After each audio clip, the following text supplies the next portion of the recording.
जय माता दी। माता का वृतांत व कहानी सुनाता हूँ माता वैष्णो देवी की। सबसे पहला भगत माता का श्रीधर पंडित होया। कटरा के पास में अंसाली गांव का श्रीधर पंडित रहने वाला, जो स्वप्न में माता दिखाई दी और माता ने श्रीधर पंडित को आदेश दिया कि बेटा त्रिकूट पर्वत पर पहुँचो। त्रिकूट पर्वत पर पैदल गया। उस टाइम रास्ता भी नहीं होया करता, कोई ख़ास व्यवस्था रास्ते की थी नहीं, लेकिन पैदल गया बेचारा। बहुत मुश्किल से पहुंचा तो देखा तो वहाँ 3 पिंडियाँ मिली। महाकाली, माँ सरस्वती, माँ लक्ष्मी, तीनों के निवास में माँ शेरा वाली वास करती है। तो जब श्रीधर पंडित ने देखा कि माँ यहाँ तो कुछ भी नहीं है, कि बेटा ये 3 पिंडियों के रूप में ही मैं यहाँ पर वास करती हूँ।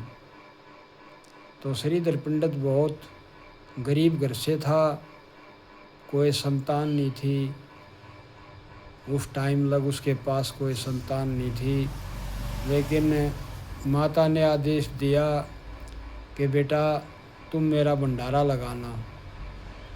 तो कहने लगा माँ भंडारा मैं कहाँ से लगाऊंगा, मैं तो बहुत गरीब पंडित हूँ, मेरे पास तो घर में कोई रोजी रोटी का भी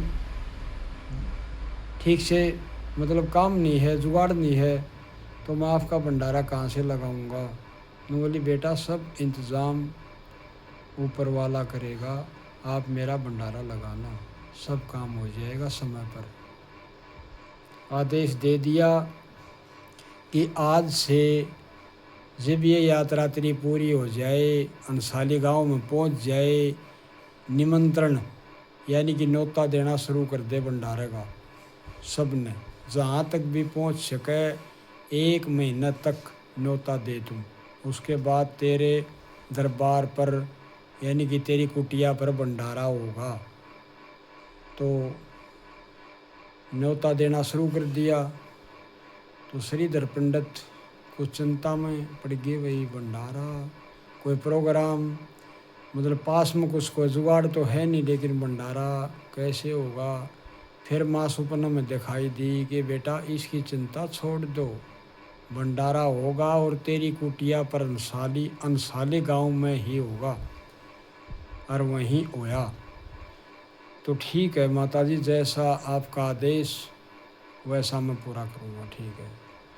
तो न्योता देता देता भैरवनाथ के पास पहुँच गया। भैरवनाथ कहने लगा मूर्ख श्रीधर, एकला मैं नहीं हूँ, 360 मेरे चेले भी हैं, 360 चेले भी हैं मेरे। बोला ठीक है, सारे आनंदा है, आप भंडारम ज़रूर पधारना, ये माता का आदेश है, मेरा नहीं, माता का आदेश है। बोला ठीक है, ज़रूर पधारेंगे। तो उस दिन जिस दिन भंडारा का दिन था, उस दिन देखा तो श्रीधर पंडित रोने लग गया। भाई इतने दूर दूर तक मैं नौंदे तो दिया आया, लेकिन कोई जुगाड़ तो नहीं है, वरना का भंडारा होगा कैसे। तो भीतर जा कर के रोने लगा और खुदकशी करने की सोच लेता कि इससे अच्छा तो आत्महत्या कर ले तो अच्छा है। क्यों आने वालों को क्या मतलब मुँह दिखाऊंगा, भाई नौंदा तो तू दिया आया, कोई जुगाड़ तेरे पास है नहीं। तो फिर माता प्रकट हुई और कहा मूर्ख श्रीधर, बाहर जाके देख, सारा काम चल रहा है। जाके देखा तो ऑटोमेटिक सब काम भंडारा शुरू हो रहा। बोला हे माता मेरी लाज रख दी। उसकी नहीं, माता सबकी लाज रखती है, लेकिन इतना मैं भैरवनाथ अपने चेलियां सहित कुटिया पर आन पधारा। तो भैरवनाथ ने देखा, बोला श्रीधर इस कुटिया में। बोले हाँ महाराज इस कुटिया में, लाओ बैठो। बोला बैठा, इसमें कैसे समाएंगे?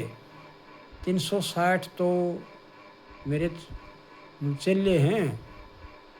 बोले आप बैठो तो उस कुटिया में प्रवेश होते गए और उतने ही सेट होते गए।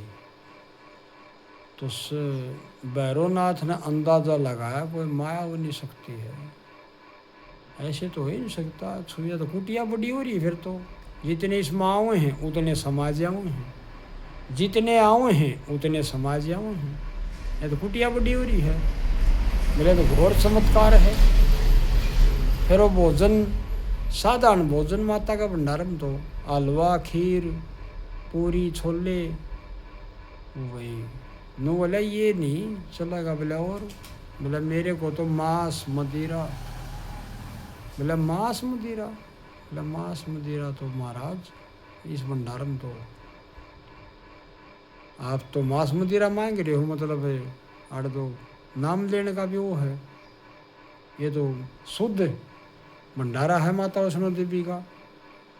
तो उन्होंने बोला नहीं मैं यूँ नहीं करता। तो इतना माता प्रकट होगी। बोला भैरवनाथ ये तेरा भाग्यमय नहीं है, ये तेरा भाग्यमय नहीं है। तो देखा ओ हो माया बनी सकती है तो कहोगे। पीछा कर लिया, पीछा कर लिया। तो भैरवनाथ के दो चेले थे, रिद्धिनाथ सिद्धिनाथ।